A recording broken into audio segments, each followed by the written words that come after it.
lakukan sebaliknya. Itu yang menjadi intisari kepada kajian buku ini, dan diharapkan buku ini akan membuka minda supaya pelajar kita yang mempelajari sains dan teknologi juga menjadikan Al-Quran sebagai bahan renungan.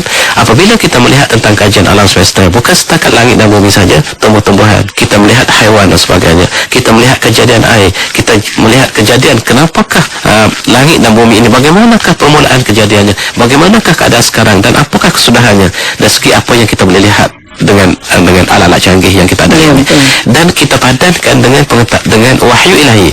Apakah matlamat kita dijadikan, apakah bumi ini destinasi akhirnya, dan ke manakah matlamat yang terakhir, dan ini dipadukan memberikan satu impak yang menarik kepada pelajar-pelajar sekolah dan juga masyarakat awam yang berminat dengan untuk melihat secara mendalam. Dan itulah mereka golongan ulul albab. Itulah yang dikatakan golongan ulul albab. Mudah-mudahan kita semua, doktor, ya, insya-Allah menjadi. Jadi doktor, ya, setiap kejadian itu sesungguhnya ada sesuatu yang tersirat di sebaliknya untuk kita kaji, untuk kita renungkan, ya doktor. Jadi doktor, apakah impak atau kesan terhadap masyarakat, termasuk yang orang Islam, ya, dan orang yang bukan Islam, termasuk di Eropah, doktor? Mengikut dalam pandangan buku ini yang ditulis oleh Profesor Zaulun Najjar ini, dia menyatakan pengalaman dirinya sendiri. Dia menyatakan dia daripada aliran sains, dia mempunyai ruang yang luas untuk berjumpa dengan seluruh intelektual di seluruh dunia, dan apabila dia menulis tentang bidangnya dalam geologi, kejadian langit dan bumi, gunung ganang dan sebagainya, dan dipadankan dengan Al-Quran, dia mendapati ramai profesor-profesor dunia yang tertarik. Bukan sahaja di negara Islam, sebab dia telah merantau ke hampir ke seluruh negara Islam, termasuk Malaysia, dan dia sebut ke Sabah pun sampai apabila dijemput untuk persidangan antarabangsa. Tetapi dia menukilkan satu peristiwa yang dia bentang satu kertas kerja tentang geologi di Moskow. Di Moskow ada profesor yang sangat terkenal dalam bidang geologi tentang gunung, kejadian gunung ganang, dan dia menceritakan bahawa gunung ganang ini digambarkan dalam Al-Quran sebagai satu binaan yang mempunyai pasak di bawahnya. Lalu dilihat perbandingan di antara kapal layar dengan sebuah gunung.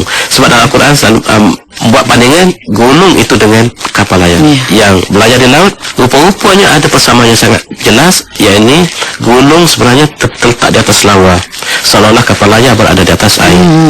Dan dia ini kita tidak dapat lihat secara kasar, kecuali ilmu geologi yang terkini melihat gunung ini yang kita lihat di atas permukaan bumi ini sangat kecil.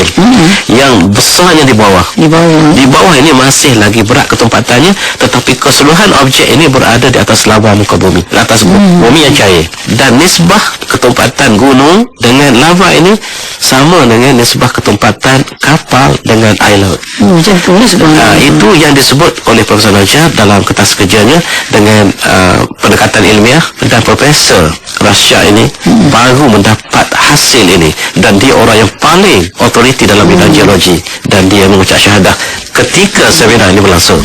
Dan ini memberi impak kepada bukan sahaja masyarakat Islam, tetapi masyarakat Eropah juga sekarang sangat tertarik dengan tulisan-tulisan yang ditulis oleh Najjar ini, sebab dia di kalangan intelektual, orang intelektual membaca tulisan intelektual, dan untuk sampai mesej Islam ke peringkat tinggi ini, maka kita perlukan intelektual seperti ini. Intelektual yang mempunyai kedua-dua pendekatan ulul albab ini, supaya kedua-duanya dapat memperkenalkan ilmu yang dikuasai masing-masing dalam bentuk ulul albab. Dan mengikut Profesor Najjar, ke mana sahaja dia pergi, dia mendapat sambutan, termasuklah dia datang ke Malaysia, dan dia tersebut secara khusus ke Sabah. Dia pergi ke Sabah, dan orang Sabah menerimanya cukup baik.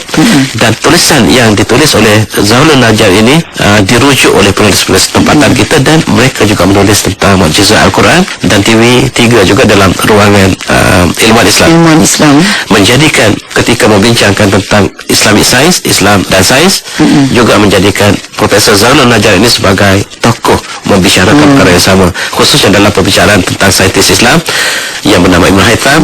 Maka dirujuk kepada Profesor Zaulun Najjar, dan dia ini walaupun bidang asalnya dalam geologi, tetapi sekarang dia telah melebar, dan tulisan-tulisannya cukup memberi kesan kepada masyarakat yang membacanya.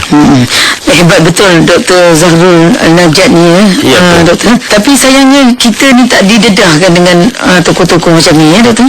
Ya, sebab Profesor Al-Najat Kedatangan beliau ke Malaysia pun kita tak tahu lah. hanya diketahui oleh golongan yang terlibat intelektual macam dengan doktor lah. seminar dan juga simposium yang kadang-kadang saya pun tidak tahu sebab dia tulis dalam buku ini, baru saya tahu dia datang pun datang ke Malaysia, dan kita punya ramai yang pergi penemunya di Kairah untuk menerima pandangannya tentang Islamic Science, sebab dia ini menjadi pengurusi kepada beberapa badan mukjizat Al-Quran. Dan selain pada Al-Majid Zaidan yang terkenal juga, yang telah baru meninggal tak saya, dia adalah tokoh yang paling utama bagi saya melihat Zahrul Najat adalah tokoh yang paling utama di dalam mukjizat Al-Quran ini. Dan kalau kita boleh membaca bukunya yang asal, bacalah muka surat demi muka surat, dan kita akan dapati banyak maklumat yang dia dedahkan. Dan kita harap kalau ada takdir ilahi, kita boleh bincangkan buku ini secara lebih detail pada buku sebelum ini, sebab buku ini banyak memberikan keinsafan bukan sahaja pada orang lain, pada diri saya sendiri. Dia memberi impak yang besar, dan saya membaca buku ini berkali-kali, dan dia telah menyentuh hati perasaan begitu mendalamnya, dan bagaimana dia menerangkan sesuatu yang di luar daripada jangkauan kita. Dan dia diberikan sebahagian dari ilmu ini sebab dia dapat memadukan di antara kedua-dua bidang, sains dan juga dengan Al-Quran. Dan dia ini walaupun alirannya adalah sains, tetapi dia dilatih dalam tradisi Islam. Dia ayahnya adalah seorang ulama yang besar, dan dia telah menghafal Al-Quran sejak pada awal lagi. Dan dia inilah sangat rapat dengan kas rektor Azhar, Syekh Abdul Halim Mahmud. Walaupun Syekh Abdul Halim Mahmud ini lebih usianya, tetapi dia menyebut dalam buku ini hubungannya dengan Profesor Abdul Halim Mahmud yang sangat terkenal intelektualnya. Dan ini sebahagiannya memberi pendedahan ilmu kepada penulis ini supaya digabungkan dengan bidang antara sains dan Islam, fiqh dan juga syariah dalam satu watak, dalam satu wajah yang satu. Jadi doktor, begitulah yang dikatakan ilmu itu dapat mendekatkan diri hamba kepada penciptanya. Bila kita dah kenal ilmu itu, maka dengan secara automatiknya kita akan menjadi lebih tawaduk, doktor. Betul. Jadi doktor, akhir sekali sebelum kita menutup pertemuan kita melalui Minda Intelek pagi ini, apakah perkara utama doktor yang difokuskan dalam buku ini? Zahrul Najat dalam buku ini yang hampir 500 halaman ini, dia antara perkara utama yang dia sebut ialah di antaranya adalah langit sebagai binaan yang kokoh, kuat, padu. Selain itu dia menyebut tentang langit sedang mengembang. Ini diasaskan pada kajian luar, kajian sains, Hubble Space, dan juga yang wahyu ilahi juga menyatakan perkara yang sama. Langit pada masa awalnya daripada satu paduan, yang dia jadikan ini sebagai setiap bab ini dia huraikan apakah maksudnya bumi dan langit ini asalnya daripada satu jisim yang sama. Kemudian apakah bentuk bintang, hakikat bintang, kejadian bintang, kejadian matahari, dan ini dipadukan di antara sains dan juga Al-Quran. Kemudian apakah maksud 7 langit, apakah 6 fasa kejadian, 6 hari kejadian fi sittati ayyam yang disebut Al-Quran itu apa maksudnya. Dan ini adalah sebahagian daripada pentafsiran, sama ada tepat dengan kehendak ilahi ataupun tidak. Sebagai ini satu percubaan untuk melihat dalam dua sudut yang berbeza tetapi dalam kesan yang satu sama. Selain pada itu, bumi, matahari, sistem dan juga perkara-perkara yang berkaitan dengan langit yang ozon dan sebagainya diterangkan berdasarkan pada dua-dua pendekatan ini. Dan kalau kita boleh melihat dalam pertemuan yang akan datang, setiap objek yang disebut dalam kajian kosmologi dan juga istilah yang ada dalam Al-Quran dipadankan, kita melihat kedua-duanya sangat-sangat selari. Dan kita kena ingat bahawa Al-Quran adalah wahyu yang mutlak, dan apa yang dikaji oleh manusia, saintis, ialah perkara yang relatif kebenarannya. Tetapi dalam banyak kes, apa yang dikaji dalam saintis hari ini menuju kepada kebenaran yang semakin hampir kepada kebenaran Al-Quran.